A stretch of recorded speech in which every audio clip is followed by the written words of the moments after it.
As seleções de futebol são chatas e o culpado é o Estado.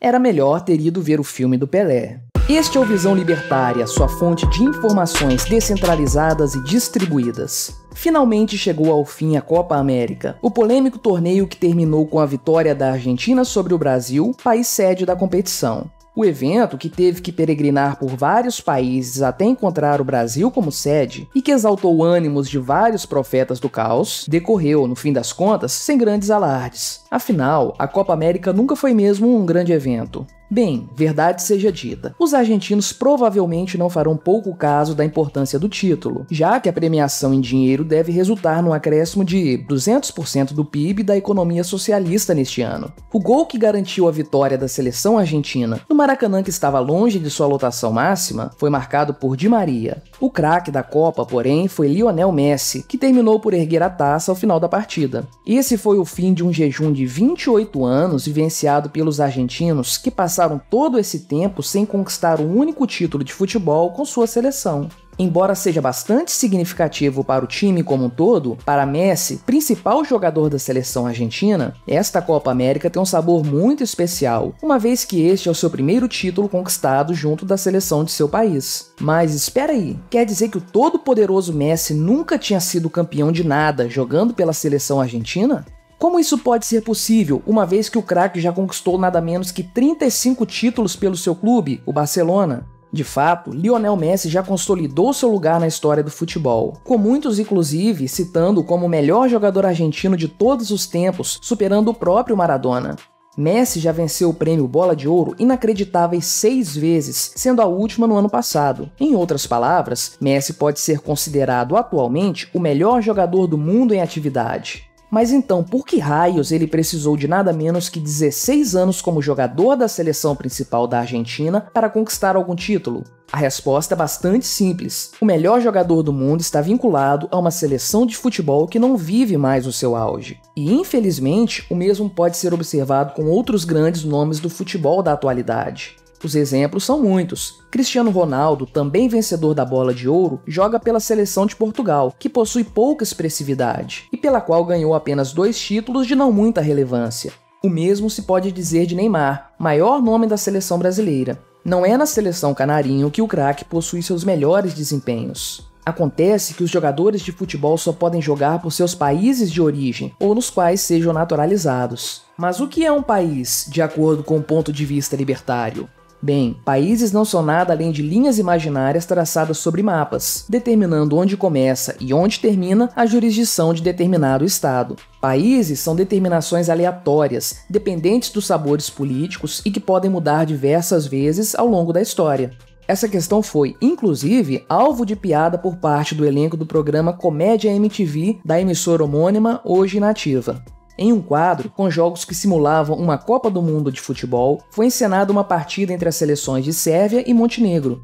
Conforme o jogo se desenrolava, eventualmente um emissário da ONU aparecia em campo para informar que uma nova região havia se separado de um país para agora integrar o outro. Portanto, 2 ou 3 jogadores precisavam imediatamente trocar de uniforme, pois haviam passado para outra seleção. Piadas à parte, atualmente as seleções de futebol funcionam de forma muito similar aos estados como nós os conhecemos hoje. Embora de forma evidente as seleções não exerçam coerção por meio de violência, o fato é que elas são entes monopolistas e se baseiam em divisões geográficas arbitrárias. Tudo bem que os jogadores são livres para aceitar ou não a convocação que é feita, embora o mesmo não se aplique aos clubes, que são obrigados pela FIFA, entidade globalista que determina os rumos do esporte, a ceder os atletas convocados para suas seleções. E justamente por serem monopolistas, as seleções controladas por entidades específicas tendem a ser feudos controlados por grupos de poder que possuem interesses muito diversos daqueles que deveriam estar em primeiro lugar: a qualidade e o espetáculo do futebol dentro de campo. Brasil e Argentina, finalistas da Copa América, são belos exemplos desse fato. Tal como a CBF, a AFA, versão argentina do mesmo órgão burocrático, sempre esteve atolada até o pescoço em escândalos de corrupção. O fato é que, também a exemplo do Estado, essas entidades monopolísticas do futebol não querem abrir mão do seu poder tão facilmente. Recente exemplo disso foi toda a pressão realizada contra diversos clubes europeus que tentaram criar uma Superliga Europeia independente da UEFA, que é o órgão centralizador do esporte na Europa. A ideia dos 12 clubes que se uniram nessa nova liga era criar um evento mais competitivo e mercadológico, que fosse financeiramente interessante para os clubes e para os jogadores. Só não era interessante, é claro, para a UEFA. E como máfias sempre tendem a se ajudar, a FIFA interveio, fazendo ameaças nada veladas aos clubes envolvidos. Sob diversas ameaças e com a denúncia de que clubes ingleses haviam recebido dinheiro da UEFA para abandonar o projeto, a Superliga Europeia acabou sendo dissolvida antes mesmo do início de suas atividades. Mas se nessas disputas entre países a burocracia impera, a tradicional disputa entre clubes funciona com uma salutar dose de anarquia.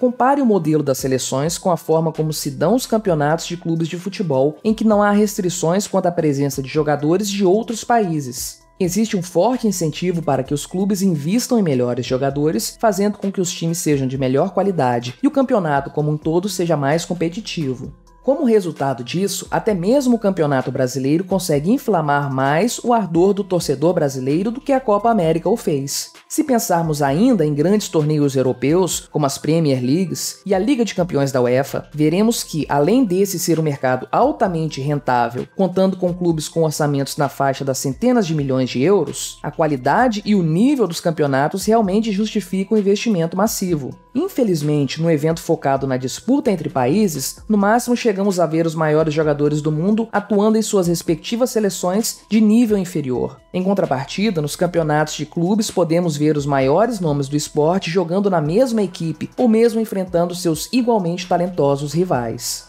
Contudo, essa situação ainda não é a mais aberta possível, uma vez que os clubes ainda estão restritos a seus países de atuação, podendo jogar apenas em seus campeonatos nacionais ou nos campeonatos a nível continental. É pouco comum, por exemplo, vermos times europeus atuando contra times sul-americanos, algo que poderia sim ser bastante viável olhando sob a ótica do livre mercado. Compare desta vez o modelo atual de futebol tanto das seleções quanto dos clubes vinculados aos países com o de outros esportes que prescindem dessas regras. Por exemplo, as artes marciais mistas ou o MMA. O faturamento da maior empresa organizadora de eventos desse esporte, o UFC, gira na casa dos bilhões de dólares anuais. E lá, para o delírio dos consumidores dessa forma de entretenimento, não existem regras baseadas em linhas imaginárias para definir os confrontos. No MMA, os grandes nomes do esporte se enfrentam, independente de suas nacionalidades. Vemos americanos, brasileiros, escoceses, russos, japoneses, croatas e tantos outros se enfrentando no octógono. O que vale é apenas o seu desempenho e a vontade dos consumidores. Já no caso das seleções nacionais, movidas por um suposto patriotismo, como países que combatem numa guerra, a qualidade tende a ser menor. Ao invés de vermos em campo, no mesmo time, aquilo que os países têm de melhor a oferecer, somos apresentados a seleções irregulares, onde os melhores jogadores do mundo podem passar anos e anos sem levantar uma única taça. Enquanto isso, a seleção vencedora de algum torneio pode estar cheia de jogadores dos quais o apreciador mediano do esporte nunca ouviu falar. As grandes estrelas, porém, poderão estar fora dos campeonatos já nas primeiras fases, o que não é raro de acontecer. Podemos constatar, portanto, que as seleções de futebol são uma versão dos estados no esporte. Seguem os mesmos limites geográficos arbitrários e, o que é pior, seguem a mesma lógica burocrática. Não surpreende, portanto, que o interesse tanto dos jogadores quanto dos torcedores diminua ano após ano. As Copas do Mundo já foram eventos que moviam multidões. Hoje, cresce o número daqueles que pouco se importam com os jogos das seleções. Já para os torcedores, no geral, o que importa mesmo são seus clubes do coração, que, aliás, estão sempre em campo para a alegria de suas fiéis torcidas. Imagine agora se os clubes sequer estivessem restritos aos seus países de origem, podendo disputar campeonatos transcontinentais todos os anos, movendo fortunas num mercado altamente rentável e competitivo. Bem, na medida que vemos a derrocada dos estados, esse futuro não parece tão distante assim. Obrigado por sua audiência. Este artigo foi revisado por Rodolfo Andrello, escrito e narrado por mim, Quintessência. Se você gostou deste vídeo, clique no ícone de curtir abaixo e compartilhe o vídeo em suas redes sociais. Se você deseja ser notificado de outros vídeos, clique em se inscrever e depois no ícone da campainha. Até a próxima!